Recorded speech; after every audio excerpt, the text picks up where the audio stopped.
வணக்கம். இப்போது நான் தனித்திருப்பதால் எனது முகக்கவசத்தை அகற்றியுள்ளேன். கொரோனா தொற்றிலிருந்து உங்களையும் உங்களை சுற்றியுள்ளோரையும் பாதுகாக்க நீங்களும் சுகாதார நடைமுறைகளை பின்பற்றுவதுடன் முகக்கவசத்தையும் அணிந்திருங்கள். டான் தமிழொலியின் பிரதான செய்திகளுடன் நான் குணம் துஷ்யந்தன். முதலில் தலைப்புச் செய்திகள். ஆகஸ்ட் 1 முதல் மாகாணங்களுக்கு இடையிலான பொது போக்குவரத்து ஆரம்பம். டெல்டா தொற்றினால் பாதிக்கப்பட்டவர்களுக்கு 1000 மடங்கு பாதிப்பு அதிகமாகும் என சந்திம ஜீவந்திர தெரிவிப்பு. நாட்டில் மேலும் 43 கொரோனா மரணங்கள், மேலும் 1310 பேருக்கு தொற்று. அரசாங்கத்துடன் இணைந்துள்ள 2 நாடாளுமன்ற உறுப்பினர்கள் தமிழர்களுக்கு எதிராக செயற்படுகின்றனர் என M.A. சுமந்திரன் குற்றச்சாட்டு. தற்போதைய அரசாங்கம் இராணுவமயமாக்கல் நடவடிக்கையை முன்னெடுப்பதாக சமன் ரத்னபிரிய தெரிவிப்பு. டோக்கியோ ஒலிம்பிக் தொடர் இன்று மாலை ஆரம்பம்.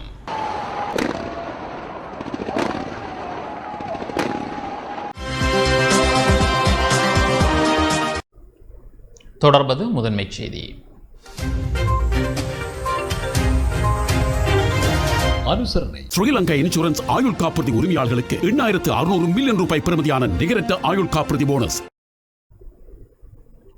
டெல்டா தொற்றினால் பாதிக்கப்பட்டவர்களுக்கு 1000 மடங்கு பாதிப்பு அதிகமாகும் என ஸ்ரீ ஜாவர்த்தனபுர பல்கலைக்கழக மூலக்கூறு மற்றும் மரபணு ஆய்வு பிரிவு பணிப்பாளர் சந்திம ஜீவந்திர தெரிவித்துள்ளார். கொரோனா வைரஸ் தொற்றுக்கு உள்ளானவர்களை விட டெல்டா தொற்றினால் பாதிக்கப்பட்டவர்களுக்கு 1000 மடங்கு பாதிப்பு அதிகமாகும் என சீனாவில் ஆய்வு மூலம் இனம் காணப்பட்டுள்ளதாக ஸ்ரீ ஜாவர்த்தனபுர பல்கலைக்கழக மூலக்கூறு மற்றும் மரபணு ஆய்வு பிரிவு பணிப்பாளர் சந்திம ஜீவந்திர தெரிவித்துள்ளார். சீனாவினால் முன்னெடுக்கப்பட்டுள்ள ஆய்வு அறிக்கையை மேற்கோள் காட்டி ட்விட்டர் பதிவை மேற்கொண்டு இந்த விடயத்தை தெளிவுபடுத்தியுள்ளார். குறித்த ஆய்வு முடிவின் அடிப்படையில் டெல்டா திரிவானது பெருமளவான மக்களை தாக்கக்கூடியது. எவ்வாறு இருப்பினும் டெல்டா தொற்றில் இருந்து பாதுகாப்பு பெறுவதற்கு கொரோனா தடுப்பூசிகளை 2 கட்டங்களாகவும் பெற்றுக்கொள்வது அத்தியாவசியமாகும். டெல்டா தொற்றுக்கு எதிரான சிறந்த தடுப்பூசியாக ஆய்வில் இனம் காணப்பட்டுள்ள சினோஃபார்ம் தடுப்பூசியை பெற்றுக்கொள்வது சிறந்ததாகும் என ஸ்ரீ ஜெயவர்தனபுர பல்கலைக்கழக மூலக்கூறு மற்றும் மரபணு ஆய்வு பிரிவு பணிப்பாளர் சந்திம ஜீவந்திர குறிப்பிட்டுள்ளார். இதேவேளை இலங்கையில் டெல்டா திரிவால் பாதிக்கப்பட்டவர்களின் எண்ணிக்கை 61ஆக அதிகரித்துள்ளது. கொழும்புக்கோட்டை, கொலனாவை, அங்கொட, நவகமுவ, மாபாகே, கட்டுநாயக்க, நீர்கொழும்பு, ரத்மலானி, பேருவலை, காளி, மாத்தரை, தம்புள்ளை, வவுனியா மற்றும் முல்லைத்தீவு ஆகிய பகுதிகளில் டெல்டா திரிவுடன் தொற்றாளர்கள் அடையாளம் காணப்பட்டுள்ளனர்.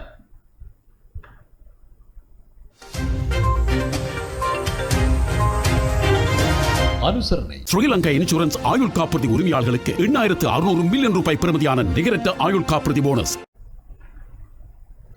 மாகாணங்களுக்கு இடையிலான பொது போக்குவரத்து ஆகஸ்ட் 1 முதல் ஆரம்பிக்கப்பட உள்ளது. மாகாணங்களுக்கு இடையிலான பொது போக்குவரத்து எதிர்வரும் ஆகஸ்ட் மாதம் 1 முதல் மீண்டும் ஆரம்பிக்கப்பட உள்ளதாக போக்குவரத்து இராஜாங்க அமைச்சர் திலும் அமுனுகம தெரிவித்துள்ளார். இதற்கமைய 1 முதல் மாகாணங்களுக்கு இடையிலான பேருந்து மற்றும் ரயில் போக்குவரத்துகள் மீள ஆரம்பிக்கப்பட உள்ளதாக அவர் குறிப்பிட்டுள்ளார். கொரோனா அச்சுறுத்தல் காரணமாக மாகாணங்களுக்கு இடையிலான பொது போக்குவரத்து இடைநிறுத்தப்பட்டுள்ளமை குறிப்பிடத்தக்கது.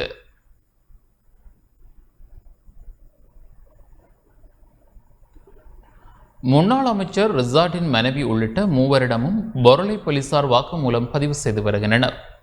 முன்னாள் அமைச்சர் ரிசார்ட் பகுதியின் வீட்டில் மர்மமான முறையில் தீக்காயங்களுக்கு உள்ளாகி உயிரிழந்த சிறுமியின் விவகாரம் தொடர்பில் கைது செய்யப்பட்ட முன்னாள் அமைச்சரின் மனைவி உள்ளிட்ட 3 பொரளை போலீசார் வாக்குமூலத்தை பதிவு செய்து வருகின்றனர். இந்நிலையில் அவர்கள் 3 72 மணி நேரம் தடுத்து வைத்து விசாரணைகளை மேற்கொள்வதற்கான தடுப்பு காவல் உத்தரவினை நீதிமன்றத்தினூடாக பெற்றுக்கொள்ளவும் போலீசார் நடவடிக்கை எடுத்துள்ளனர். குறித்த விவகாரம் தொடர்பாக முன்னாள் அமைச்சர் ரிசார்ட் பகுதியின் மனைவி, அவருடைய தந்தை மற்றும் சிறுமியை வேலைக்கு அமர்த்திய தரகருமே கைது செய்யப்பட்டுள்ளனர். சந்தேக நபர்களை புதுக்கடை நீதவான் நீதிமன்றில் ஆஜர்படுத்துவதற்கான நடவடிக்கைகளும் மேற்கொள்ளப்பட்டுள்ளன. மேலும் சிறுமியின் மரணம் தொடர்பில் இதுவரை 20 பேரிடம் வாக்குமூலம் பெறப்பட்டுள்ளது. அவர்களுடைய வாக்குமூல பதிவுகள், சாட்சியங்கள், மரண அறிக்கை உள்ளிட்ட விடயங்களை மையமாக கொண்டு போலீசார் மேலதிக விசாரணைகளை மேற்கொண்டு வருகின்றனர்.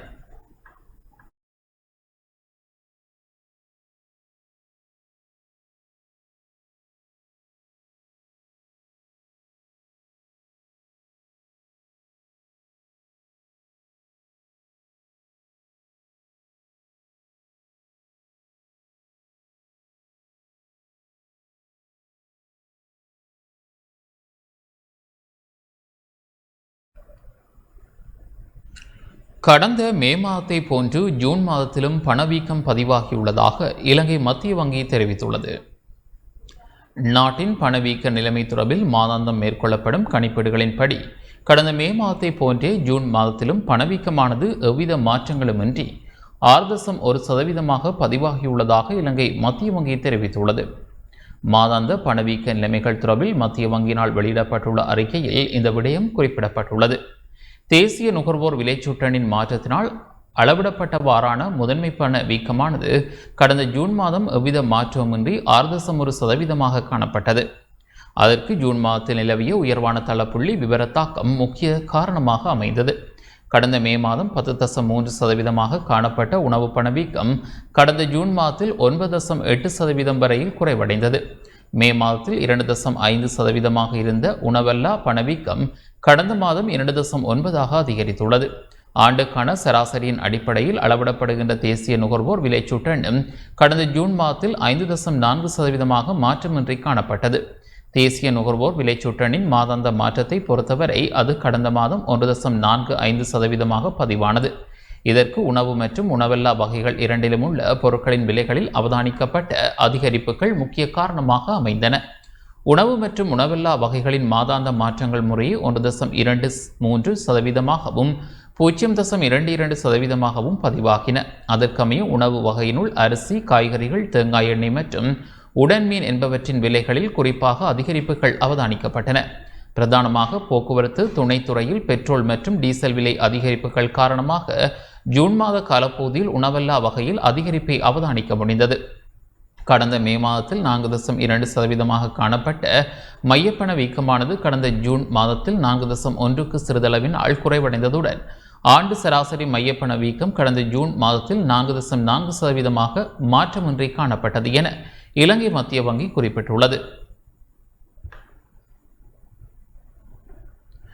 நாட்டில் மேலும் 43 கொரோனா மரணங்கள் பதிவாகியுள்ளன. நாட்டில் கொரோனா தொற்றுக்குள்ளாகி உயிரிழந்தோரின் மொத்த எண்ணிக்கை 4002 அதிகரித்துள்ளது. கொரோனா தொற்று காரணமாக நேற்றைய தினம் 43 பேர் உயிரிழந்துள்ளதாக சுகாதார சேவைகள் பணிப்பாளர் நாயகத்தின் உறுதிப்படுத்தலுடன் அரசாங்க தகவல் திணைக்களத்தினால் அறிக்கை வெளியிடப்பட்டுள்ளது. நேற்று பதிவான மரணங்களில் 17 பெண்களும் 26 ஆண்களும் உள்ளடங்குகின்றனர். இதேவேளை நாட்டில் கொரோனா தொற்றுக்குள்ளானவர்களின் மொத்த எண்ணிக்கை 2,92,308 அதிகரித்துள்ளது. கொரோனா தொற்றால் பாதிக்கப்பட்ட மேலும் 1310 பேர் இன்று அடையாளம் காணப்பட்டுள்ளனர் என சுகாதார அமைச்சின் தொற்று நோயல் பிரிவு தெரிவித்துள்ளது. கொரோனா தொற்றில் இருந்து இன்று மேலும் 953 பேர் பூரணமாக குணமடைந்து வீடு திரும்பியுள்ளனர். அதற்கமே இதுவரை கொரோனா தொற்றில் இருந்து பூரணமாக குணமடைந்தவர்களின் மொத்த எண்ணிக்கை 2,65,708 அதிகரித்துள்ளது. இந்த நிலையில் குணமடைந்தவர்கள் மற்றும் உயிரிழந்தவர்களை தவிர்த்து தற்பொழுது 22,898 தொற்றாளர்கள் வைத்தியசாலைகள் மற்றும் கொரோனா சிகிச்சை நிலையங்களில் சிகிச்சை பெற்று வருகின்றனர். வவுனியா சந்தை வீதியில் அமைந்துள்ள முகச்சவரம் செய்யும் நிலையத்தில் பணிபுரியும் 3 பேருக்கு கொரோனா தொற்று இருப்பது அண்மையில் உறுதி செய்யப்பட்டது. இதனையடுத்து இன்று காலை குறித்த வீதியுடனான போக்குவரத்து இராணுவத்தால் துண்டிக்கப்பட்டு தற்காலிகமாக முடக்கப்பட்டுள்ளது. முடக்கப்பட்ட பகுதியில் அமைந்துள்ள வியாபார நிலையங்களில் பணிபுரியும் ஊழியர்களுக்கு சுகாதார பிரசுரங்களால் PCR பரிசோதனை முன்னெடுக்கப்பட்டுள்ளமை குறிப்பிடத்தக்கது. மாத்தளை மாவட்டத்தின் இரு பிரதேசங்கள் இன்று காலை 6 மணி முதல் தனிமைப்படுத்தலில் இருந்து விடுவிக்கப்பட்டுள்ளதாக கோவிட் பரவலை கட்டுப்படுத்தும் தேசிய செயற்பாட்டு மத்திய நிலையத்தின் தலைவர் இராணுவ தளபதி ஜெனரல் சவீந்திர சில்வா தெரிவித்துள்ளார். போகக கொட்டுவ கிராம சேவர் பிரிவின் அகலவத்த மற்றும் ஹரஸ்கம ஆகிய பிரதேசங்களே இவ்வாறு விடுவிக்கப்பட்டுள்ளதாக அவர் தெரிவித்தார். சுகாதார அமைச்சினால் பிறப்பிக்கப்பட்ட தனிமைப்படுத்தல் உத்தரவுகளை மீறிய குற்றச்சாட்டுக்காக இன்று காலை 6 மணியுடன் நிறைவடைந்த கடந்த 24 மணி நேர பகுதியில் 152 பேர் கைது செய்யப்பட்டுள்ளதாக போலீஸ் ஊடக பேச்சாளரும் சிரேஷ்ட பிரதி போலீஸ் மாதிபருமான ஐத் ரோகன தெரிவித்துள்ளார். கொழும்பில் இன்று இடம்பெற்ற ஊடகவியலாளர் சந்திப்பின் போது அவர் இதனை தெரிவித்தார்.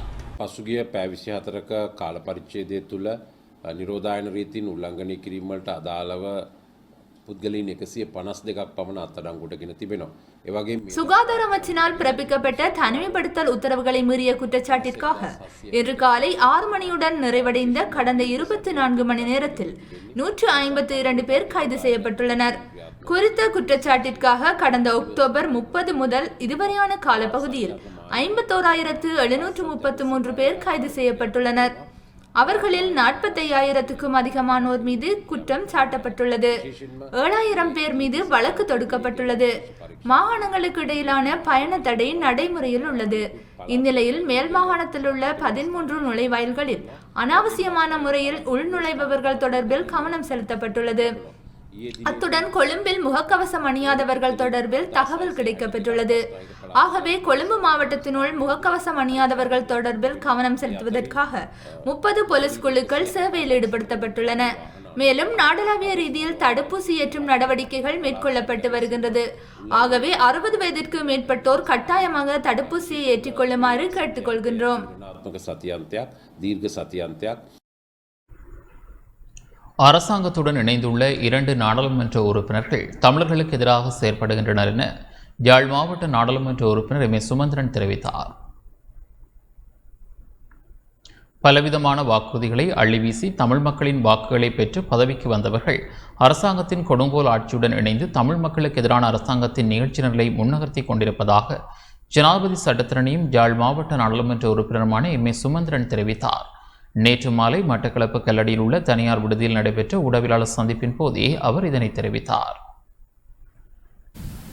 மட்டக்களப்பு மாநகர சபை பிரதேசத்திலே எங்களுக்கு ஏற்பட்டிருக்கிற சவால்கள், அரசாங்கத்தோடு சேர்ந்து இருக்கிற பாராளுமன்ற உறுப்பினர்கள் மட்டக்களப்பிலே 2 இருக்கிறார்கள். அப்படியான ஒரு சூழ்நிலையிலே எங்களுடைய மக்களுக்கு கிடைக்க வேண்டிய பலவிதமான நன்மைகளை, அவர்களுக்கு உரித்தான விடயங்களை, அரசாங்கம் அவர்களுக்கு கொடுக்க வேண்டியவற்றை ஏதோ தங்களுடைய சட்டைப்பைக்குள்ளே இருந்து எடுத்து கொடுப்பதை போன்ற காட்சிகளை அரங்கேற்றி கொண்டு வருகிறார்கள். இது பிரஜைகளாக எங்களுடைய மக்கள் பெற வேண்டிய உரித்துடைய விடயங்கள். இது எவருடைய தயவு தாட்சண்யத்தினாலே கொடுக்கப்படுவது அல்ல என்பதை எங்களுடைய மக்களுக்கு நாங்கள் விளங்கப்படுத்த வேண்டும் என்பதை நாங்கள் இன்றைக்கு பேசியிருக்கோம். அது மட்டுமல்லாமல் இன்றைக்கு நடக்கிற அதிகார துஷ்பிரயோகம், இந்த நாட்டிலே இப்பொழுது ஆட்சியிலே அமர்ந்திருக்கிறவர்கள் என்ன விதமாக நாட்டை ஆட்சி செய்கிறார்கள் என்பது அனைவருக்கும் தெரிந்த விடயம். விசேடமாக தமிழ் பிரதேசங்களிலே எப்படியாக பாகுபாடுகள் காட்டப்படுகின்றன.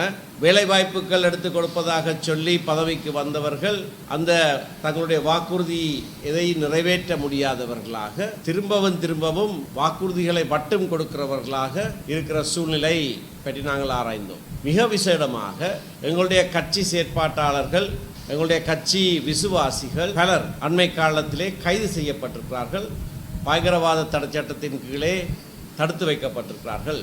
முகநூலிலேயும் மற்றைய சமூக வலைத்தளங்களிலேயும் அவர்கள் செய்கின்ற சில நடவடிக்கைகளை மையமாக வைத்து அதில் எந்த குற்றமும் இல்லாமல் இருந்த போதிலேயும் சந்தேகத்தின் பேரிலே அவர்கள் கைது செய்யப்படுவதாக சொல்லி பலர் கைது செய்யப்பட்டு தொடர்ச்சியாக தடுப்பு காவலிலே வைக்கப்பட்டிருக்கிறார்கள்.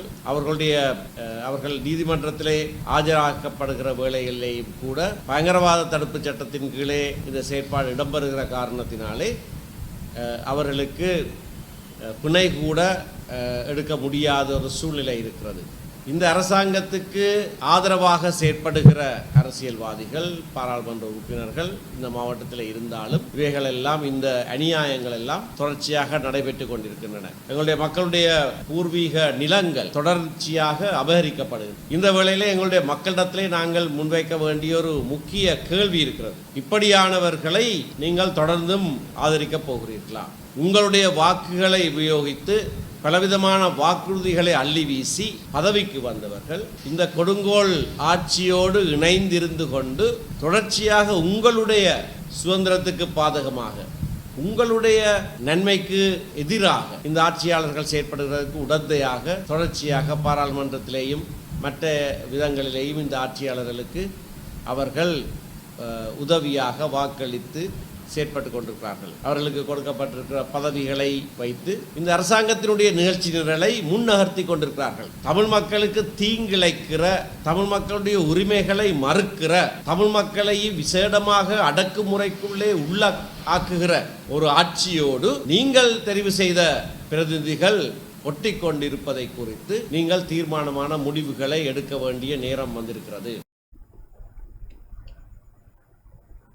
தமிழ் மக்களின் உரிமைகளுக்காக போராடும் தமிழ் தேசிய கூட்டமைப்புடன் இணைந்து மக்கள் இனிவரும் காலங்களில் ஆதரவு வழங்க வேண்டும் எனவும் பாராளுமன்ற உறுப்பினர் எம். சுமந்திரன் அழைப்பு விடுத்துள்ளார்.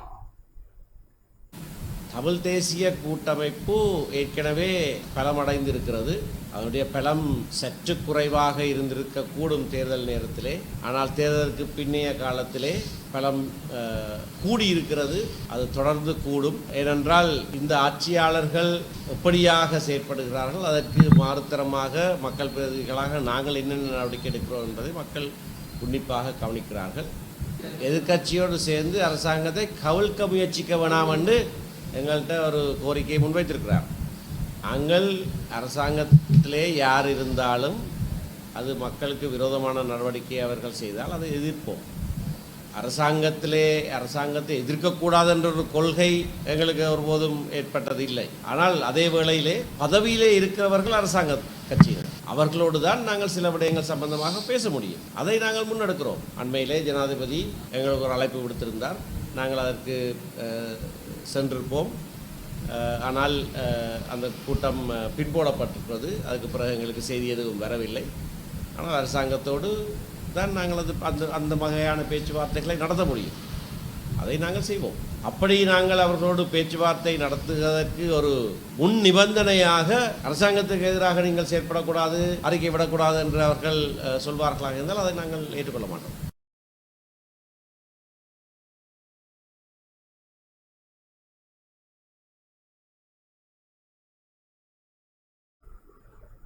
கருப்பு ஜூலை நினைவு கூர்ந்து யாழ்ப்பாணத்தில் கவனிப்பு போராட்டம் ஒன்று இன்று முன்னெடுக்கப்பட்டது. கருப்பு ஜூலையை நினைவு கூர்ந்தும் நீதி கோரியும் யாழ் மத்திய பேருந்து நிலையம் முன்பாக கவனியீர்ப்பு போராட்டம் ஒன்று இன்று காலை முன்னெடுக்கப்பட்டது. கருப்பு ஜூலை நினைவு நாளை நினைவு கூர்ந்து தமிழ் தேசிய மக்கள் முன்னணியின் ஏற்பாட்டில் இந்த போராட்டம் இன்று காலை 10 மணி முதல் 11 மணி வரை முன்னெடுக்கப்பட்டது.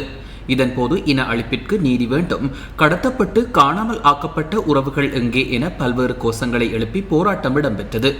இதில் தமிழ் தேசிய மக்கள் முன்னணியின் உள்ளூராட்சி மன்ற உறுப்பினர்கள், பொது அமைப்புகளின் பிரதிநிதிகள், பொதுமக்கள் என பலர் கலந்து கொண்டனர்.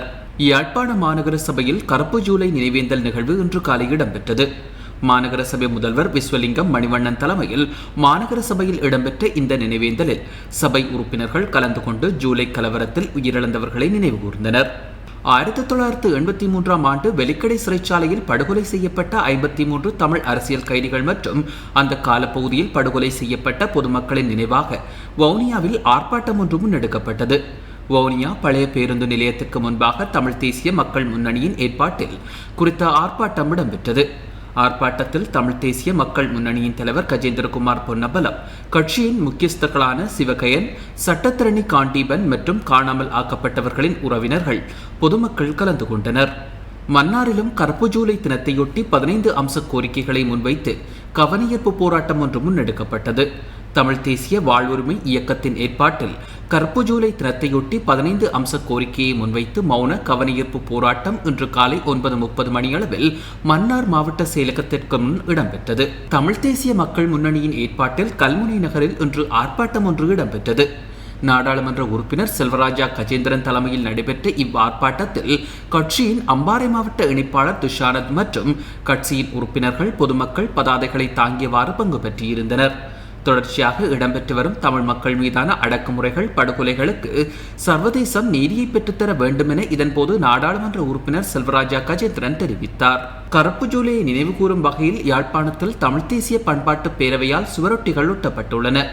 இவ்வாறு ஒட்டப்பட்ட சுவரொட்டிகள் அனைத்தும் இரவோடு இரவாக கிழித்தறியப்பட்டுள்ளன. இந்த சம்பவம் தொடர்பில் தமிழ் தேசிய பண்பாட்டு பேரவை கடும் கண்டனம் வெளியிட்டுள்ளது. ஜனநாயக நாட்டில் அன்று தொடக்கம் இன்று வரை தமிழ் மக்களுக்கு ஏற்பட்ட அநீதிகளை நினைவு கூறுவதற்கு அரசு தடை போடுகின்றது என்றால் இங்கு ஜனநாயகம் எங்கு உள்ளது என கேள்வி எழுப்பியுள்ள தமிழ் தேசிய பண்பாட்டு பேரவை இச்செயலை வன்மையாக கண்டிப்பதாகவும் தெரிவித்துள்ளது. மீண்டும் ஒரு கருப்பு ஜூலை வேண்டாம் என சோசலிச இளைஞர் சங்க தேசிய அமைப்பாளர் இரங்கர குணசேகர தெரிவித்துள்ளார். கருப்பு ஜூலை அசம்பாவிதம் இடம்பெற்று இன்றுடன் 38 ஆண்டுகள் கடந்த போதும் அதன் படுக்கள் உள்நாட்டிலும் சர்வதேசத்திலும் இருண்ட காலப்பகுதியாக பதிவாகியுள்ளதாக சோசலிச இளைஞர் சங்கத்தின் தேசிய அமைப்பாளர் இரங்க குணசேகர தெரிவித்துள்ளார். கொழும்பில் இன்று இடம்பெற்ற செய்தியாளர் சந்திப்பில் கலந்து கொண்டு உரையாற்றிய போதே அவர் இதனை தெரிவித்தார்.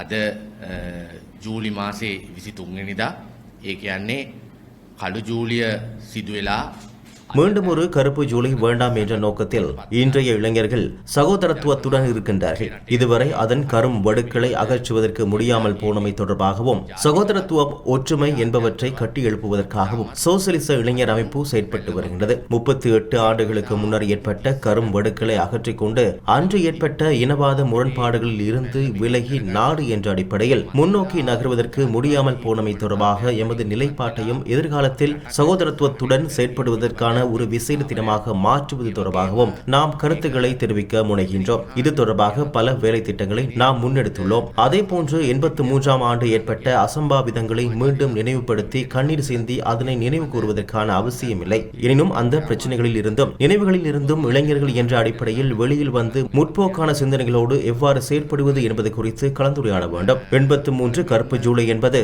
தமிழர், முஸ்லிம், சிங்கள நபர் ஒருவரின் எண்ண மாற்றத்தால் ஏற்பட்ட விடயமல்ல. 1977ஆம் ஆண்டு JR ஜெயவர்தன ஆட்சிக்கு வந்த போது பல எதிர்பார்ப்புகள் இருந்தன. 6இல் 5 அதிகாரத்துடனேயே அவர் ஆட்சி அமைத்தார். அந்த விடயம் தற்போதைய ஜனாதிபதி கோட்டாபய ராஜபக்ஷவுடன் ஒப்பிடுகையில் சமனான தன்மையே உள்ளது. அதேபோன்று அன்றைய அரசாட்சியில் JR ஜெயவர்தனவுக்கு ஏற்பட்டது போன்று 2 வருடங்கள் நிறைவடைவதற்குள் அரசாங்கத்தின் உண்மை முகம் மக்களுக்கு தெரிய ஆரம்பித்துவிட்டது. அதனூடாக பொதுமக்களுக்கு எந்த பயனும் ஏற்படவில்லை. கடந்த 77 வருடங்களாக ஆட்சிக்கு வந்த ஒவ்வொரு அரசாங்கமும் தங்களின் ஆட்சியை முறையாக கொண்டு செல்ல முடியாமல் போனவுடன் மக்களை பிரித்தாள முற்பட்டார்கள். இனவாதம், மதவாதம் என்ற பிரிவினையில் மக்களை தள்ள முற்படுகின்றார்கள். කළු ජූලිය පදනම් කරගත්ත ක්‍රියාමාර්ග ප්‍රමාණයක් අපි ඉස්සරහට ගේන්නේ. ඔබ දන්නවා විශේෂම சிறுமி கிசாலினியின் மரணம் தொடர்பில் நீதியினை நிலைநாட்டக் கோரி கினிகத்தேனையில் ஆர்ப்பாட்டம் நடாத்தப்பட்டுள்ளது. நாடாளுமன்ற உறுப்பினர் ரிசார் பௌதியின் வீட்டில் சிறுமி ஒருவர் உயிரிழந்த சம்பவம் தொடர்பில் மேற்கொள்ளப்பட்டு வரும் விசாரணைகளுக்கு அமைய கைது செய்யப்பட்டவர்களுக்கு தக்க தண்டனையினை வழங்க வேண்டும் என வலியுறுத்தி கினிகத்தேனை பேருந்து திரைப்படத்துக்கு முன்பாக இன்று காலை ஆர்ப்பாட்டம் ஒன்று முன்னெடுக்கப்பட்டது. இந்த ஆர்ப்பாட்டத்தினை கினிகத்தேனை பிளாக் வாட்டர் தோட்ட தொழிலாளர்கள் ஏற்பாடு செய்திருந்தனர். டயகம மேற்கு 3ஆம் பிரிவில் வசித்து வந்த கிசாலினிக்கு ஏற்பட்ட இந்த நிலைமை இனி மலையகத்தில் எந்த ஒரு பெண்ணுக்கும் இடம்பெறக்கூடாது எனவும் கிசாலினியின் சம்பவம் தொடர்பில் நாட்டின் ஜனாதிபதி மற்றும் பிரதமர் ஆகியோர் உரிய தீர்வினை பெற்றுத்தர வேண்டும் எனவும் ஆர்ப்பாட்டத்தில் ஈடுபட்ட தொழிலாளர்கள் கோரிக்கை விடுத்தனர். மலையகத்தில் பெண்ணுக்கு சரியான தக்க நடவடிக்கை அந்த செய்தவனுக்கு கொடுக்கவில்லை என்றால் ஜனாதிபதியும் நாங்கள் கேட்கிறது இன்னும் அந்த போராட்டம் நடரும். ஆகையால் அவனுக்கு தூக்கு தண்டனையோ அல்லது உங்களால் ஏற்பாடு வேண்டிய அந்த செய்தியை கேட்டுவிட்டு அவனுக்கு தக்க தண்டனையை கொடுக்கும்படி நாங்கள் கேட்டுக்கொள்கின்றோம். இவனுக்கு தக்க தண்டனை கொடுக்கவில்லை என்றால் நாங்கள் உண்ணாவிரதம் எடுப்போம் என்பது நாங்கள் தயாராக இருக்கிறோம். இந்த பெண்ணுக்கு மாதிரி இன்னமும் பெண்களுக்கு நடக்கக்கூடாது என்று நாங்கள் கேட்கின்றோம். இந்த மாதிரி ஒரு சிதிகள் நடக்கக்கூடாது. இப்படி ஒரு பெண்ணுக்கு நடக்கக்கூடாது. சரியான தண்டனை கொடுக்க வேணும். இப்படி நடந்தால் தான் அடுத்தவன் திருந்துவாள்.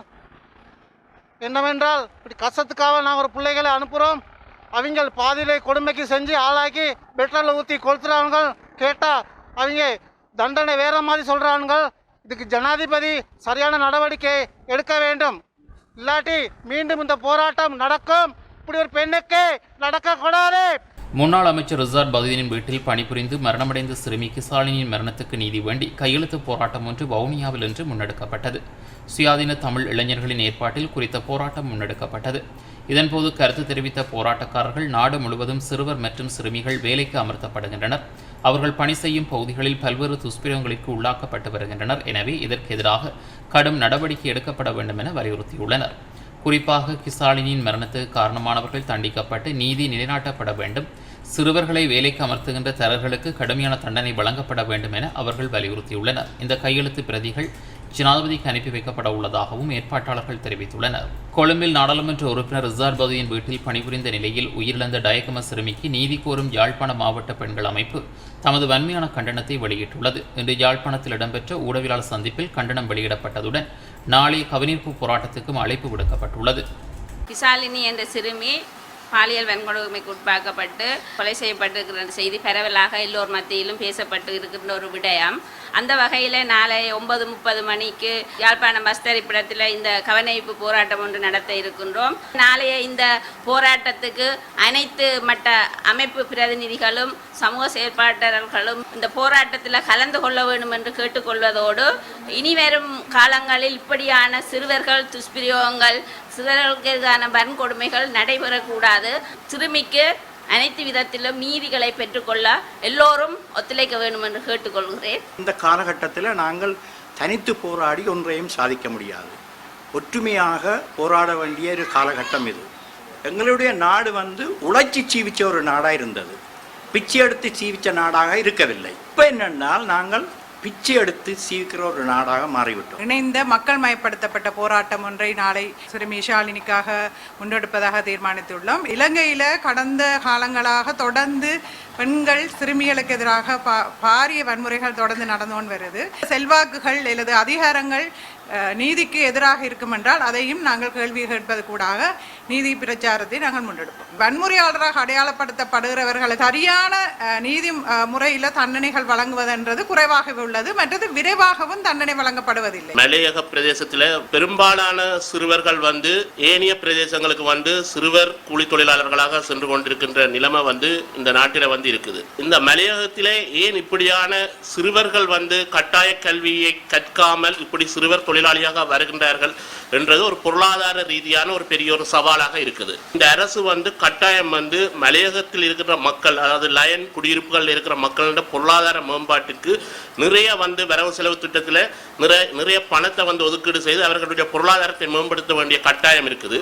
வன்முறை சம்பவம் தொடர்பாக வெளிப்படையான விரைவான விசாரணைகள் மேற்கொள்ளப்பட வேண்டும் என்றும் நீதி கிடைக்க வேண்டும் என்பதுமே எமது கோரிக்கையாகும். பாதிக்கப்பட்டவர் வன்முறையாளர் என்ற வட்டத்துக்கு அப்பால் சென்று அடிப்படை காரணங்கள் அறியப்பட்டு அதனை நீக்க நடவடிக்கை எடுக்கப்பட வேண்டும். முல்லைத்தீவு கோட்டைக்கட்டிய குளம் பிள்ளையார் கோவிலடி கிராம மக்கள் குடிநீர் பெற்றுக்கொள்வதில் பெரும் நெருக்கடிகளை எதிர்கொள்வதாக தெரிவிக்கின்றனர்.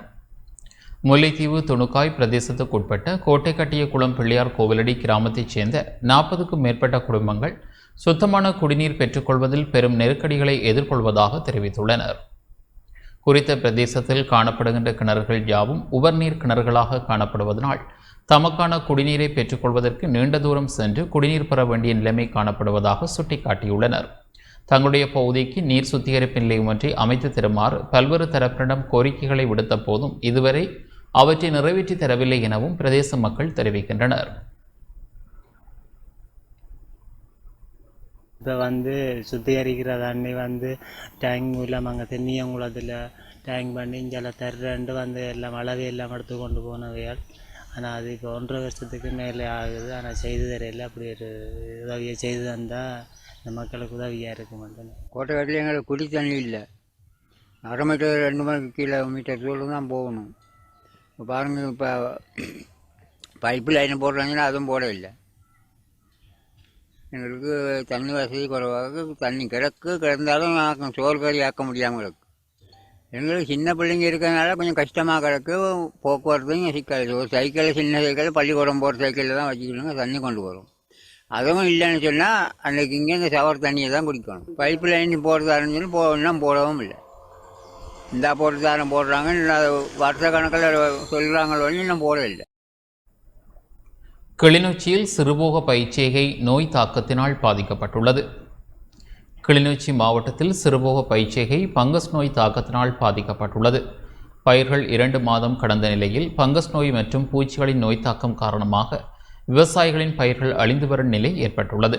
தம்மிடம் இருந்த நகைகளை அடகு வைத்தும் மற்றும் அதிக வட்டிக்கு பணம் பெற்றும் சிறுபோக பயிர்ச்செய்கை மேற்கொண்ட போதும் இயற்கையும் தம்மை கைவிட்டு விட்டதாகவும் விவசாயிகள் கவலை வெளியிட்டனர். முன்னைய காலங்களில் பெற்ற கிருமி நாசினிகளை தற்போது பல மடங்கு அதிக விலை கொடுத்து பெற வேண்டிய நிலை ஏற்பட்டுள்ளதாகவும், அது மட்டுமன்றி விவசாய உரங்களை பல ஆயிரம் ரூபாய் அதிகமாக கொடுத்து தற்போது பயிற்சியை மேற்கொண்டு வருவதாகவும் விவசாயிகள் குறிப்பிட்டனர். இந்த நிலையில் தற்போது பயிர்களுக்கு ஏற்பட்டுள்ள நோய் தாக்கம் காரணமாக சிறுபோக அறுவடையில் எதிர்பார்த்த விளைச்சலை பெற முடியாத நிலை ஏற்பட்டுள்ளது. இது தொடர்பில் சம்பந்தப்பட்ட அதிகாரிகள் தமது வயல்களில் நேரில் வந்து பார்வையிட்டு தமக்கான இழப்பீட்டை பெற்றுத்தர வேண்டும் என விவசாயிகள் வலியுறுத்தியுள்ளனர்.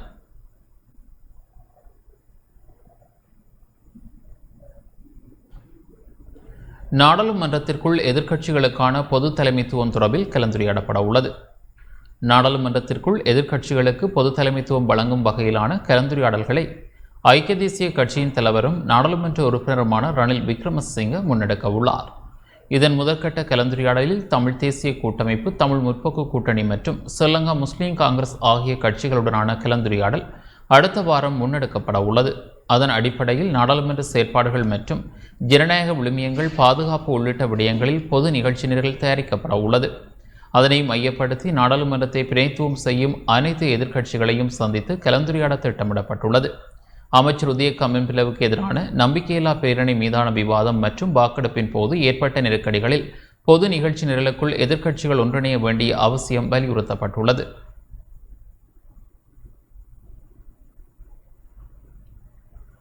வெளிநாட்டில் உள்ள கருப்பு பணத்தை இலங்கைக்குள் கொண்டுவர துரித நடவடிக்கை எடுக்கப்படுவதாக பாராளுமன்ற உறுப்பினர் எம். சுமந்திரன் தெரிவித்துள்ளார். வெளிநாட்டில் உள்ள கருப்பு பணத்தை நாட்டிற்குள் கொண்டுவரும் செயற்பாடுகளை புதிய நிதியமைச்சர் மேற்கொள்கின்றார் என தமிழ் தேசிய கூட்டமைப்பின் ஊடக பேச்சாளரும் ஜனாதிபதி சட்டத்தரணியும் பாராளுமன்ற உறுப்பினருமான மதியாபரணம் ஆபிரகாம் சுமந்திரன் தெரிவித்தார். மட்டக்களப்பு அம்பாறை மாவட்ட மீனவர்களின் படகுகளில் இருந்து ஆழ்கடலில் வைத்து களவாடப்படும் மீன்கள் சுருக்கு வலைகள் தொடர்பில் இன்று மாளிகைக்காடு அன்னூர் கலாசார மண்டபத்தில் நடைபெற்ற மீனவர்களுடனான கலந்துரையாடலின் போதே அவர் இவ்வாறு தெரிவித்தார். நாங்கள் தவறான எதையும் கேட்கவில்லையே. எங்களுடைய மீனை களவெடுக்க வேண்டாம் என்று சொல்றோம். என்ன சொல்றோம்? ஐயோ, இந்த நாட்டில் களவெடுக்க வேண்டாம் என்று சொல்றது குற்றமா? களவெடுக்க வேண்டாம் என்று சொல்றது குற்றமா? அதைத்தானே சொல்லுகிறோம்.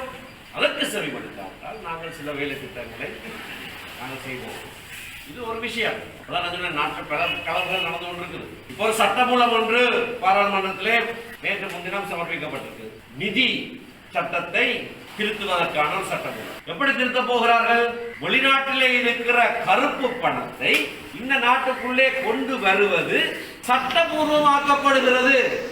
புதிதாக வந்த நிதியமைச்சர் எடுத்திருக்கிற முதலாவது நடவடிக்கை. யார் கருப்பு பணம் கொண்டு வர போறாங்கன்னு உங்களுக்கு தெரியும். புதுசாக வந்திருக்கிற நிதியமைச்சர் முதல் நடவடிக்கை வெளிநாட்டில் இருக்கிற கருப்பு பணத்தை சட்டபூர்வமாக நாட்டுக்குள்ள கொண்டு வரலாம். அதுக்காக நிதி சட்டத்தை மாற்றுவதற்கான சட்டம் மூலம் பாராளுமன்றத்திலே சமர்ப்பிக்கப்பட்டது. நாங்கள் நீதிமன்றத்துக்கு போகிறோம். நேற்றைய தினம் 2 மனுக்கள் தாக்கல் செய்யப்பட்டிருக்கிறது. திங்கட்கிழமை இறுதி நாள், திங்கட்கிழமை இந்த மனுக்கள் தாக்கல் செய்யப்படும். நாங்கள் அதை சவாலுக்கு உட்படுத்துகிறோம். அது வேறு விஷயம். ஆனால் களவு பெரிய அளவில் எல்லாம் நடக்குது.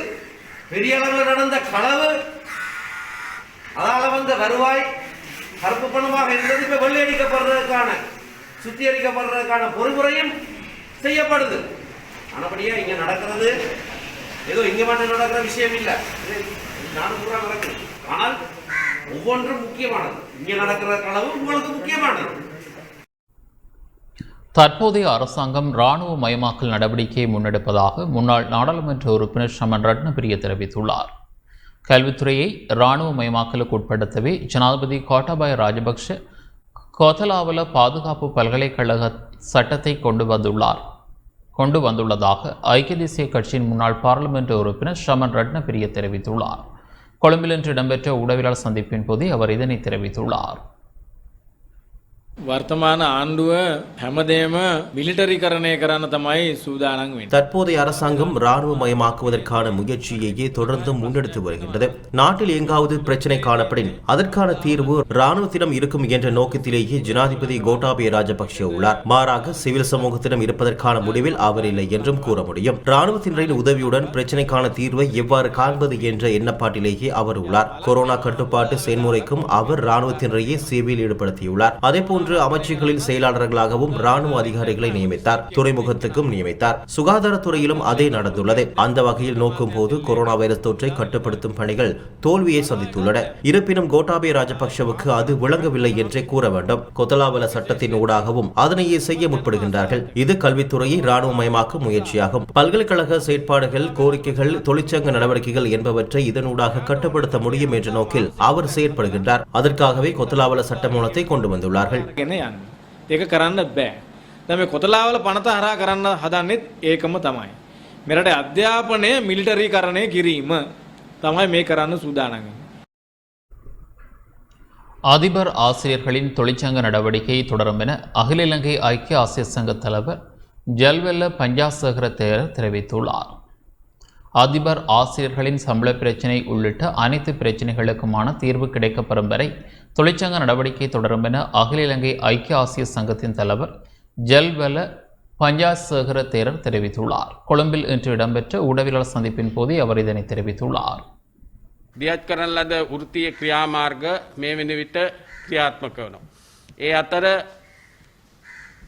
අධ්‍යාපන අමාත්‍යවරයාත් ජනාධිපති කාර්යාලයත් මැදිහත් වෙලා සාකච්ඡා මාර්ගයට ஆசிரியர்கள் அதிபர்கள் எதிர்நோக்கும் சம்பள பிரச்சினை உள்ளிட்ட கோரிக்கைகளை முன்வைத்து முன்னெடுக்கப்படும் தொழிற்சங்க நடவடிக்கை தொடர்ந்து முன்னெடுத்து செல்லப்படுகிறது. இந்நிலையில் கல்வி அமைச்சரும் ஜனாதிபதி செயலகமும் எம்மை கலந்துரையாடலுக்கு அழைக்க நடவடிக்கை எடுத்துள்ளார்கள். இது எமக்கு கிடைக்கப்பெற்றுள்ள வெற்றியாகும். இருப்பினும் கலந்துரையாடலுக்கு வாய்ப்பு ஏற்படுத்தி கொடுக்கப்பட்டுள்ள போதிலும் நிகழ்நிலை கற்றல் கற்பித்தல் நடவடிக்கைகளிலிருந்து விலகி இருக்கும் நடவடிக்கை தொடர்ந்து முன்னெடுத்து செல்லப்படும். இம்மாதம் 26ஆம் தேதி இது தொடர்பில் அமைச்சரவை பத்திரத்தை சமர்ப்பிப்பதாக கல்வி அமைச்சர் கூறுகின்றார். ஆனால் ஜனாதிபதியின் சுபீட்சமான எதிர்கால கொள்கை பிரகடனத்தில் இந்த விவகாரம் உள்ளடக்கப்பட்டுள்ளது. அதேபோன்று முன்னரும் இவ்வாறு கலந்துரையாடி பெற்றுக் கொள்ளப்பட்ட அமைச்சரவை பத்திர அனுமதியும் உள்ளது. அதனை செயல்படுத்துமாறு கோரிய நாம் எதிர்ப்பினை வெளியிட்டு வருகின்றோம்.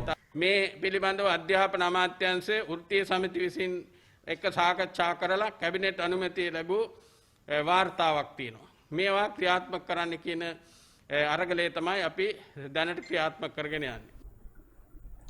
அதிபர் ஆசிரியர்களின் சம்பள முரண்பாடுகளை உடனடியாக தீர்க்க கோரி வவுனியாவில் ஆர்ப்பாட்டம் நடாத்தப்பட்டுள்ளது.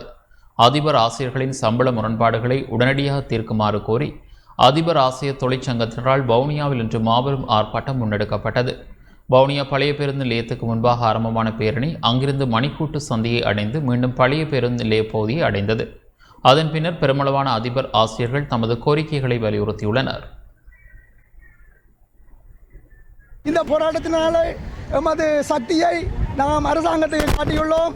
அதன் ஊடாக எமது சம்பள உயர்ச்சியை மேற்கொள்வதற்கு அரசாங்கம் ஆவண செய்யப்பட வேண்டும். ஆன்லைன் கல்வி என்ற போர்வையிலே எமது ஆசிரியர்களின் சம்பளம் சுரண்டப்படுகின்றது. சம்பளத்தை உயர்த்தி தருவதற்கு எந்த நடவடிக்கையும் அரசாங்கம் மேற்கொள்ளவில்லை.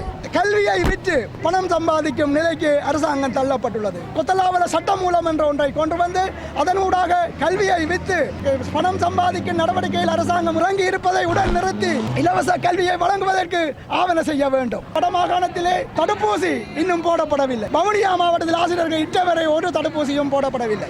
தடுப்பூசிகளை இடுவதற்கு அரசாங்கம் ஆவண செய்ய வேண்டும். தடுப்பூசிகளை வழங்கிய பின்னரே பாடசாலைகள் தொடங்கப்பட வேண்டும். பிள்ளைகளுடைய தாய்மார்கள் சங்கிலிகளை வித்து போன்களை பிள்ளைகளுக்கு வேண்டி கொடுத்து சூம் கிளாஸில் பங்கு பெற வேண்டிய ஒரு நிலைமையே அண்மையில் காணப்படுகின்றது. சூம் கிளாஸ் என்பது சாதாரணமாக கிராமப்புறங்களில் இருக்கிற மாணவர்களுக்கு பெரிய பிரயோசனப்படாத ஒரு கல்வி வகுப்பாகவே இந்த இடத்தில் காணப்படுவதாக நான் தெரிவித்துக் கொள்கின்றேன். இந்த அரசு கல்விக்கான 6% நிதியை ஒதுக்குமாக இருந்தால் கல்வி எங்கள் நாட்டினுடைய அனைத்து மக்களுக்கு அனைத்து பிள்ளைகளுக்குமான கல்வி சரியான முறையிலே போய் சேரும் என்பதை இந்த இடத்தில் நான் தெரிவித்துக் கொள்கின்றேன். கல்விசாரா ஊழியர்களின் சேவை காலத்தை அடிப்படையாக கொண்டு பதவி உயர்வு வழங்கப்பட வேண்டும் என அகில இலங்கை அரசாங்க பொது ஊழியர் சங்க இணைத்தலைவர் ஆறுமுகம் புண்ணியமூர்த்தி தெரிவித்துள்ளார். கல்விசாரா ஊழியர்களின் சேவை காலத்தை அடிப்படையாக கொண்டு பதவியுயர்வு வழங்கப்பட வேண்டும் எனவும் தராதரம் பாராது பதவியுயர்வு வழங்கப்பட வேண்டும் எனவும் அகில இலங்கை அரசாங்க பொது ஊழியர் சங்க இணைத்தலைவர் ஆறுமுகம் புண்ணியமூர்த்தி தெரிவித்துள்ளார். இன்று கிளிநொச்சி ஊடக மையத்தில் இடம்பெற்ற ஊடகவியலாளர் சந்திப்பில் இவ்வாறு கருத்து வெளியிட்டார். வடகிழக்கு மாகாணங்களில் நிலவும் அரச திணைக்களங்களில் ஆளணி நீண்ட காலமாக நிரப்பப்படாமல் இருக்கின்றது. வடக்கு மாநிலத்தில் கல்விசாரா ஊழியர்கள் 8 வருடமாக பதவி உறுதிப்படுத்தப்படவில்லை. உள்ளூராட்சி மன்றங்களிலே பதவி நிலைகள் உயர்த்தப்படாமல் காணப்படுகின்றது. அரசு திணைக்களங்களில் ரான்சர் போட்டு இருக்கின்றது. இடமாற்ற சபையிலே சில வருடங்கள் எங்களை அங்கே கூப்பிடப்படவில்லை. தொழிற்சங்கத்தை வைத்துக் கொண்டுதான் அந்த இடமாற்ற சபைகளை தீர்மானிக்க வேண்டும். வவுனியா மாவட்டத்திலே EA இருந்தவர் பிரதம செயலாளராக நியமிக்கப்பட்டிருக்கின்றார். அவருடன் இது சம்பந்தமாக தொழிற்சங்கம் பேச்சுவார்த்தை நடத்தி இந்த வெற்றிடங்கள் சகல வெற்றிடங்களை நிரப்பும் வண்ணம் நாங்கள் கேட்டிருக்கிறோம். அதுக்கு அவர் சம்மதம் தெரிவித்திருக்கின்றார். இத்துடன் இந்த செய்திகள் நிறைவு பெறுகின்றன. மீண்டும் நாளை பிரதான செய்திகளை எதிர்பாருங்கள். வணக்கம்.